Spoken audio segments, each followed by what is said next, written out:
Të gjitha institucionet e artit dhe kulturës në vend do i nënshtrohen një reformë rrënjësore, në mënyrë që të ketë më shumë art cilësor dhe më pak vetpëlqim.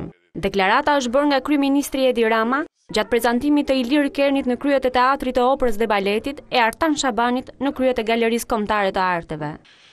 Jam po aq plotësisht i angazhuar për të mbështetur një reformë tërësore dhe rrënjësore sistemit ton të kulturës dhe të arteve, ku sot ndjehen dhe preken nga do gjurmët e një rënimi të papranueshëm.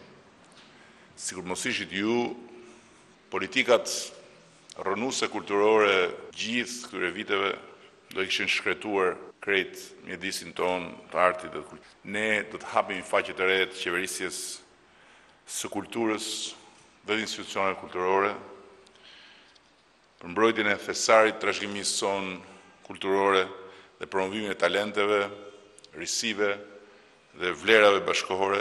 Mirela Kumbaro, Ministrja e Kulturës, ka shpjeguar se të gjithë artistët janë të mirëpritur të kontribuojnë dhe nuk do të ketë më artistë të teatrit dhe artistë të tjerë.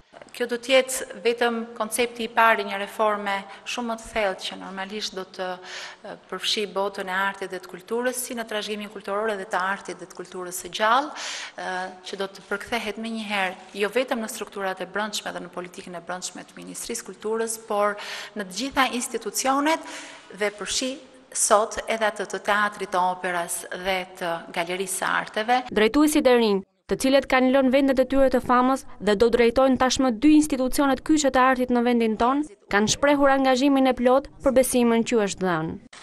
Teatri jon do të jetë i hapur për të gjithë artistët, kudo ndodhen.